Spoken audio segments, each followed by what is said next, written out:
This is the C-17 Globemaster Mark III. Fighters still overhead on the combat air control, and the Hercules will very shortly put the gas on, basically, and will accelerate down the runway for a takeoff.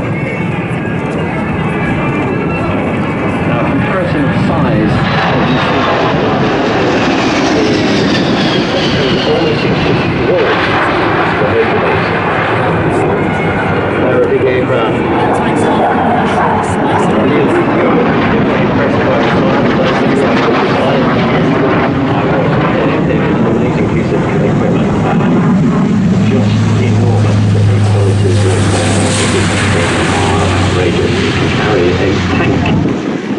This is the C-17 Globemaster Mark III. Fighters still overhead on the combat air control, and the Hercules will very shortly put the gas on, basically, and will accelerate down the runway for a takeoff. Now, comparison of size, almost 6 walls. The Hercules. They're a big aircraft.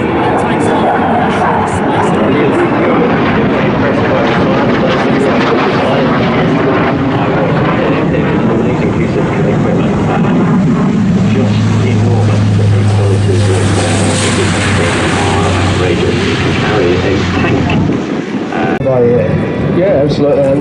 This aircraft was developed out of the B-17 Stagger Wing, which you've probably heard of, another beautiful aeroplane. Oh boy, I've served in the RAF, a couple of them in Japan too. Yeah, and they produce over 9,000.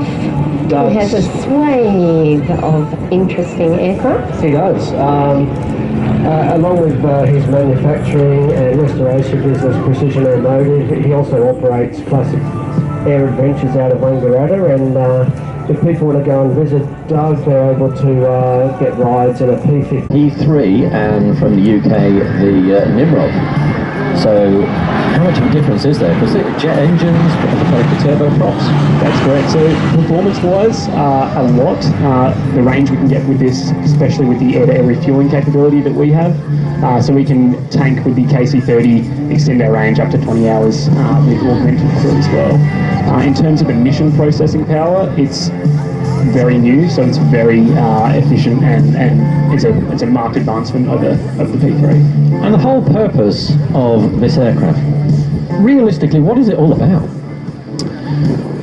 Yeah, like I said before, anti-submarine warfare and maritime patrol. So we have a few mission types, being anti-submarine warfare, maritime strike, so targeting surface ships, intelligence. A big boom at the back that would hunt for submarines. This aircraft doesn't have that, but it's still got the ability to find subs. How do you do it these days? Yep, so we don't have the MAD boom anymore, which is the magnetic anomaly detector. This aircraft was originally purposed as a high-altitude ASW platform, and we hunt the submarines with what's called a sonobuoy, which is pretty much a microphone that sits in the water, and that's how we listen to the submarine. We can track it and eventually find it and kill it. You've got internal local partners around the Southwest Pacific, like New Guinea and Fiji, and conduct a lot of work in the region. It's fantastic. So we're seeing the aircraft pitching from the left. What are we going to be seeing on this pass? Okay, as these guys come by now, you're going to be able to get an idea of what the aircraft is like. It's large, fat wing, providing lots of lift, solid undercarriage as it goes by, and a really short distance between the nose and tail, so it can manoeuvre on small, tight strips as it flies by. Now, the other thing is that this aircraft actually replaced the old Caribou that we used to have on 38 and 35 squadrons. And this, whilst it may not have the same short takeoff and landing, it really does have some increased capabilities for Air Force. Absolutely. Nothing can really totally replace a Caribou, but this comes pretty close. It's got the ability to take off in those tight strips up around Papua New Guinea, but the Caribou was renowned for, and be able to support the land force very effectively. Now, the manoeuvrability on the C-27J Spartan.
Tony is a very experienced pilot, and back when he wanted to join the Air Force as a pilot, he used to go up and sit on the hill behind where he lived in Adelaide at the Central Flying School, and also a member of the roulette as roulette number 2.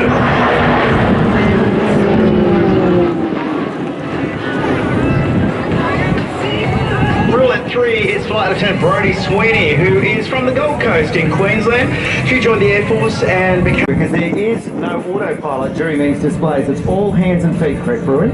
Yeah, so obviously it's a high-tech aircraft. We've got autopilots in aircraft that we use a fair bit for high-level transits. So we train the students to be able to use it because they move on to aircraft with high levels of automation. But for formation flying, we tend to just rely on the basic hands and feet skill, using our eyes just to judge distance from other aircraft, enclosure rates, etc. And that's exactly what these pilots are doing today. They're very well versed in it, obviously. Out the back, they're just setting up for the delta, loop and burst. Pretty much on anything, whether it be ice in the Antarctic or unprepared airfield, or just anywhere in grass. As it moves from right to left, look at your feet. it's displaying basically how slow this aircraft can go. So, as we described before, with more of a dirty configuration, that means it's got its wheels down, it sort of flaps out, and potentially, if it was landing on a runway, it would put the spoilers up to slow itself down. Now during his pass you'll notice the wings leading edge slats and the large wing flaps. Now each of these flaps is heavier than a pickup truck and redirects engine lift down at slow speeds, allowing the C-17 incredible control in our directed lift configuration. Now these devices literally change the shape of the wing and are the key to its low final approach speed, enabling the aircraft to land and stop on short, improvised airfield. Not only that, with the engines, it's got massive thrust reversing capability, which also enables it to correct in a very short period of time. There's a great opportunity right now to get photos to study the atmosphere.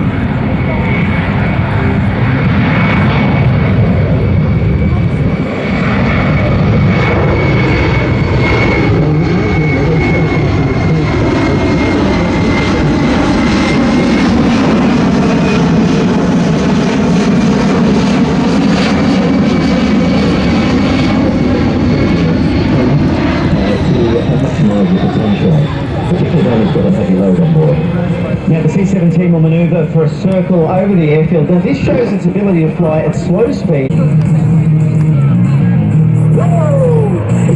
go, go, go, go, go, go, go.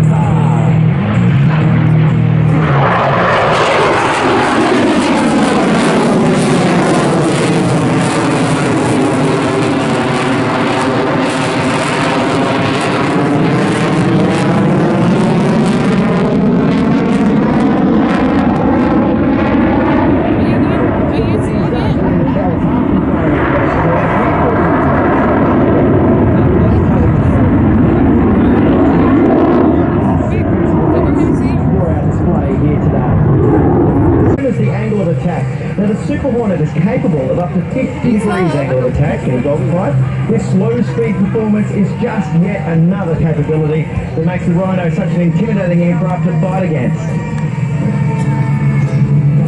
And this is going to be a great opportunity for you as well to check out the current weapons loadout, which includes 2 short-range heat-seeking missiles on the wingtips and 2 long-range radar-guided missiles on the wing pylons. So how many do they carry, you may ask? A lot. They also carry an internal 20mm cannon that fires at 100 rounds per second.